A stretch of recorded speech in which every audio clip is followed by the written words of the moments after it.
Entrenar la mente para lograr más y sufrir menos. Esta es la propuesta de Invicto, un libro que nos invita a vivir según los principios de la filosofía estoica y de la psicología moderna. Hoy en Canal Prestoso hemos venido al Club de la Nueva España para hablar con su autor, Marcos Vázquez. Marcos, eres creador del fitness revolucionario y una de las proclamas de esa revolución, por así decirlo, es que para que haya un cambio externo tiene que haber un cambio interno. De hecho, dices que una mente débil nunca podrá crear un cuerpo fuerte o algo así, ¿no? Hemos pasado la vida pensando que mens sana incorpore sano y ahora nos damos cuenta y descubrimos de que los factores tenían que ir al contrario, ¿no? Estábamos equivocados, estábamos bebiendo la fuente incorrecta, lo hemos entendido mal.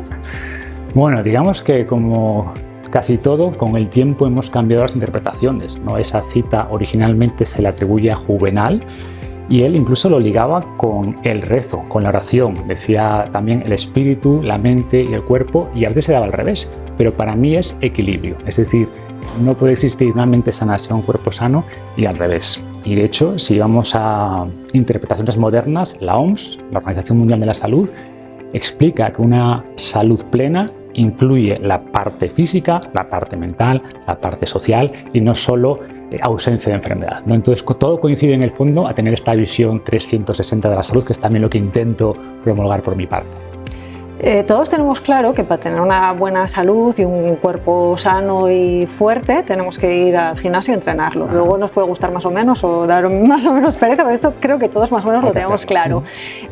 Sin embargo, tengo la sensación de que no tenemos tan claro que para tener una mente estable la tenemos que entrenar. ¿Tú percibes que esto está cambiando y que cada vez sí que entramos más en ese carril, por decirlo así, de que hay que entrenar la mente, o todavía estamos lejos? A ver, yo creo que cuesta porque el cuerpo es más visible, ¿no? Nos miramos en el espejo y nos damos cuenta de que esta barriga está creciendo. Sin embargo, la mente no es tan claro. O quizás no somos conscientes de cómo las emociones distorsionadas o cómo el día a día nos afecta negativamente. No es algo que veamos en el espejo. Y creo que si bien se ha hecho un esfuerzo estos últimos años y sobre todo a raíz de la pandemia, ¿no?, por cuidar la salud mental, si miramos números, ¿no?, tasas de depresión, de consumo de antidepresivos, creo que tenemos un problema y creo que el estoicismo, las filosofías clásicas pueden ayudarlos. No es lo único, por supuesto, y de hecho, como decíamos antes, ¿no?, el cuidado físico, o sea, ir al gimnasio, no solo cuidas tu cuerpo, estás cuidando también tu mente. Te ayuda a reducir el estrés, a mejorar tu estado de ánimo, pero creo que se queda cojo si no incluimos también aspectos un poquito más psicológicos e incluso filosóficos.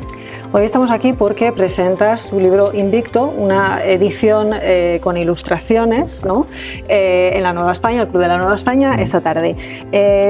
Podríamos pasar bastante tiempo hablando, yo creo que de cada página del libro, entonces por tiempo nos tenemos que centrar y he escogido uno de los aspectos del estoicismo, que son las virtudes, pero me gustaría centrarme en la disciplina. Por eso que cuentas de que sin disciplina no hay libertad. Desarróllalo un poquito. Sí, es una visión muy interesante que tenían los estoicos, porque hoy asumimos que la libertad es la capacidad de hacer lo que queramos cuando queramos, ¿no? Y los estoicos decían que la cosa no iba por ahí. De hecho, Epicteto, un famoso estoico, era un esclavo, pero él se sentía libre en el sentido de que se gobernaba a sí mismo. Él estaba en posesión de su mente, de sus pensamientos, y decía: alguien posee mi cuerpo, por tanto yo no puedo hacer lo que quiero con mi cuerpo, pero nadie controla mi mente. Mi mente es libre de impulsos, libre de emociones distorsionadas, de ira, de enfados. Y sin embargo decía que esas personas que me poseen, esos ricachones romanos, son más esclavos que yo, porque son esclavos de sus deseos, ¿no?, de los banquetes, esclavos de las opiniones de los demás, esclavos de sus riquezas, y por tanto ligaban la libertad con controlar los impulsos, y por tanto decían sin disciplina no hay libertad. La disciplina tiene que ver con eso, con no ser marionetas, ¿no?, por no ser controlados por estos impulsos, por estas emociones, y por tanto podría ser esclavo, sin embargo ser libre, y al revés, ser tremendamente rico, pero ser esclavo de todos estos factores externos. Uno de los principios básicos del estoicismo, que además creo que cualquier persona poco versada en esta filosofía sí que puede conocer, es la dicotomía del control, que resumiéndolo es, vamos a poner el foco en aquello que podemos nosotros controlar, ¿no? Como aspirante a estoica me pregunto si a ti a veces no te surgen dudas o te cuestionas si el estoicismo roza un poco con el derrotismo. Yo diría que al revés, ¿no? O sea, al final la clave está en saber qué puedes controlar y qué no es tan fácil como parece. Digamos que hay cosas que evidentemente no podemos controlar que llueva en Asturias o no, pero sí puedo controlar, me traigo el paraguas, ¿no? Entonces mucha gente se preocupa, ¿no? Si va a llover, si no va a llover, ¿y qué pasa si llueve? No lo puedes controlar, lo que puedes hacer es prepararte. Entonces todo el esfuerzo mental que tú dediques a ver si llueve, si no llueve, pues ese esfuerzo que no estás utilizando realmente, y esto aplícalo a cualquier cosa en la vida. Entonces se trata de aceptar aquello que no puedes cambiar. Por definición, si no lo puedes cambiar, ninguna cantidad de ansiedad, ninguna cantidad de preocupación lo va a cambiar. Y todo el esfuerzo que dediques a eso, el tiempo que dediques a preocuparte de eso, es tiempo que no estás dedicando a prepararte, punto uno, y si es algo de lo que no te puedes preparar, pues habrá cosas más productivas en las que puedas emplear tu tiempo. Entonces no es derrotismo, al revés, se trata de poner todo tu esfuerzo en aquello que realmente puedes cambiar. Y mucha gente pierde demasiado tiempo y demasiada energía en cosas que realmente no dependen de ellas, y por tanto no le queda después ese tiempo y esa energía para dedicar a las cosas que realmente están en nuestras manos. Otro concepto que nos explicas en el libro es el de la distancia cognitiva. Así rápidamente, explicarnos un poco qué es, con algún ejemplo práctico para que los que nos vean sepan llevarlo a su vida. Distancia cognitiva, en realidad los estoicos no usaban este término, es un término usado en psicología moderna, ¿no? Como explico en el libro, las filosofías clásicas eran muy prácticas, y después que ocurrió que los aspectos más prácticos de la filosofía se fueron derivando hacia la psicología, la filosofía actual quedó en aspectos más teóricos, metafísicos, etc., ¿no? Y curiosamente las terapias cognitivo-conductuales actuales, que son las que más evidencia tienen, beben directamente del estoicismo. Los padres de estas filosofías, de esta psicología, beben y cogieron estas ideas del estoicismo. ¿Qué ocurre? Que Marco Aurelio, Séneca, Epicteto, Zenón de Cicio no hablaban de la no hablaban de la distancia cognitiva, hablaban de, por ejemplo, imagínate todo desde arriba. Cuando tengas un problema, imagina que lo ves desde Monte Olimpo y ves que todas las personas son pequeñas, y proyéctate al futuro y ve tu situación actual desde dentro de miles de años.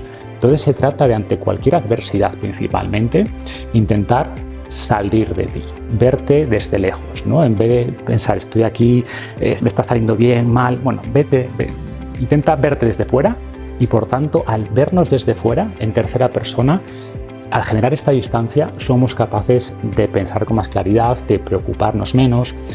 Un ejemplo concreto, cuando tengas un problema, piensa si este problema te va a preocupar dentro de 10 días, ¿no? Ahora te equivocas en la entrevista, no sé qué, o me sale mal la presentación, bueno, esto será un problema dentro de 10 días, vale, igual dentro de 10 días todavía estoy un poquito fastidiado, vale, dentro de 10 meses esto no será muy importante, y en 10 años, seguramente en 10 años nadie se acuerda de esta entrevista, ni de esta presentación, bueno, pues si en 10 años no va a ser importante, genera ya esa distancia, y seguramente el hecho de entender que en 10 años no va a importar, bueno, pues puedes dejar de preocuparte ahora. Y un poco el entrenamiento supongo también está en que rebajar esos 10 días, ¿no? a 10 horas. Exacto. Yo siempre digo que el estoicismo no es algo mágico de que de repente ya no me importen las cosas, no. Se trata de que en vez de importarte quizás 7 te importen 5, o en vez de dañarte 7 te dañen 5, y en vez de dañarte por 8 días, pues sea solo por 2. Es decir, no es un escudo y no es que nada te impacte, eso es imposible. De hecho, los estoicos decían, el estoico perfecto es un ideal, nadie lo es, ¿no? A todos nos van a afectar las cosas, somos humanos, pero si aplicamos estas herramientas, no solo las entendemos, hay que aplicarlas. Es como si te lees un libro de entrenamiento, pues no sirve de nada, después tienes que ir al gimnasio cada día. Esto es lo mismo, no sirve de nada leer un libro, tienes que leerlo y luego aplicarlo. Cada vez que tengas, de hecho puedes ver cualquier problema como una enseñanza estoica. Vale, pierdo el avión, bueno, pues en vez de lamentarte, quejarte, bueno, déjame ver, voy a aprovechar esta situación para practicar estoicismo, ¿no? Hay que practicarlo cada día. Y con el tiempo verás que tu mente, en vez de buscar constantemente todo lo que está mal, de repente empieza a estar un poco más agradecida. En vez de estar un día entero castigándote porque hiciste algo mal, bueno, pues ese autocastigo dura 15 minutos en vez de todo el día. Bueno, vas ajustando poco a poco esa perspectiva.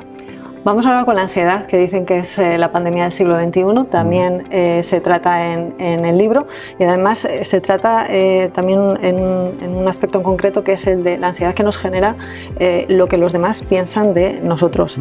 Recoges dos frases que es que a mí me parecen de absoluta actualidad. Una la dijo Marco Aurelio: no pases el tiempo que te queda pensando en las opiniones de otros, y otra Séneca: sé tu propio espectador, busca tu propio aplauso. ¿Qué dirían Marco Aurelio y Séneca si levantan hoy la cabeza y ve toda la que se ha liado con las redes sociales? Bueno, pues estarían asustados, ¿no? Pero en el fondo es el mismo problema. O sea, al final tendemos a darle mucha importancia a lo que piensan los demás de nosotros, y también decía Marco Aurelio que debería ser mucho más importante lo que nosotros pensamos de nosotros mismos que lo que piensan los demás de nosotros. Y podemos aplicar la dicotomía de control. Lo que otros piensan de ti no está en tus manos. Tú puedes hacer lo correcto, tú puedes intentar actuar con virtud, tratar bien a los demás, hacer tu mejor trabajo, pero que alguien critique este vídeo, que critique la entrevista, que critique cómo hemos vestido, que va a ocurrir. Tú no puedes controlar las críticas, no puedes controlar las opiniones de los demás, puedes controlar, pues leerte el libro, prepararte muy bien la entrevista, como lo has hecho, intentar hacerlo. Eso es lo que puedes controlar. Cómo después la gente percibe la entrevista, si nos critica, si le gusta, si no, está fuera de nuestro control, ¿no? Lo que intentamos es transmitir información correcta, prepararnos las cosas, eso es lo que podemos controlar.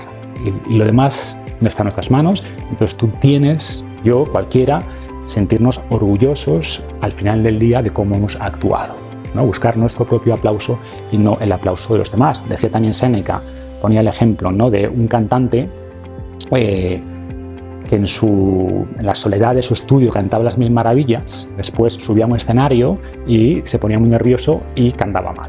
Dice, el problema de este cantante es que le preocupa más lo que piensan los demás de él que lo que piensa él de sí mismo. Y por tanto, eso le influye. Y muchas veces ocurre esto, ¿no?, que hacemos las cosas en nuestra soledad, lo hacemos bien y hablamos bien, y luego cuando estamos enfrente de las personas, porque nos preocupa tanto lo que piensen de nosotros, pues que lo hacemos peor. Entonces, creo que estas herramientas nos ayudan justamente a tomar un poco también de distancia, a centrarnos más en lo que podemos controlar, en lo que estamos haciendo ahora mismo, y en estar contentos con el esfuerzo que hemos puesto. ¿Hemos hecho lo mejor posible? Sí. Una vez que hemos hecho lo que hemos podido, la opinión de los demás ya no depende de nosotros. Oye, me parece un libro súper interesante para ya la edad adulta, porque aprendes mucho, además se lee muy fácil, las ilustraciones, las frases destacadas, pero me parece un libro muy interesante también precisamente para esa adolescencia, juventud que seguramente se esté enfrentando más que nosotros. Si a nosotros nos importa el que dirán, a esa edad, imagínate, yo no sé si tienes retorno de si lo lees, si es un público que lo lee. Si, 100%. Si... De hecho, parte del motivo de sacar esta versión ilustrada es que muchos padres le daban este libro a los hijos, no adolescentes, porque entendían que adoptar estas ideas en esa edad formativa tan importante seguramente podría ayudarles con estos problemas de la adolescencia, ¿no? Que es donde todo esto que estamos comentando nos afecta a los adultos. Imagínate a personas que están formando su identidad, su personalidad, y encima en este mundo, en esta vorágine de las redes sociales.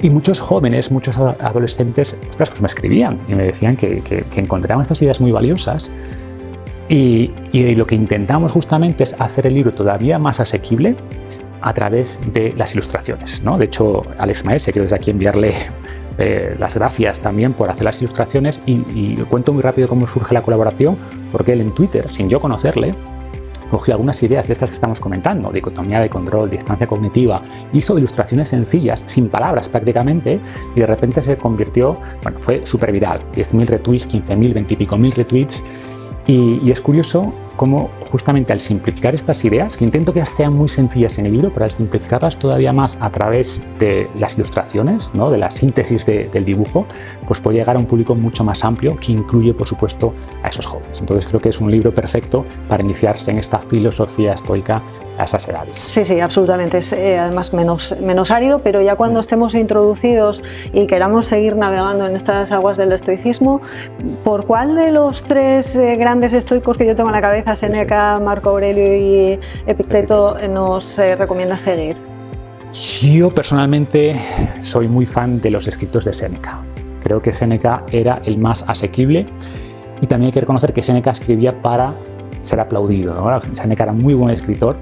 Perdón, un poco contradictorio, Séneca. 100%. De hecho, a Séneca se le critica mucho porque él decía unas cosas y luego hacía otras. Era una persona tremendamente rica, fue el tutor de Nerón, vivía en la opulencia absoluta, y a Séneca se le critica a veces por eso, ¿no? Porque hablaba mucho de estoicismo, escribía muy bien sobre estoicismo, pero luego quizás su vida no era un ejemplo tan claro de estoicismo. Y luego tenemos a Marco Aurelio, que quizás sus escritos son un poquito más confusos porque él realmente escribía para sí mismo.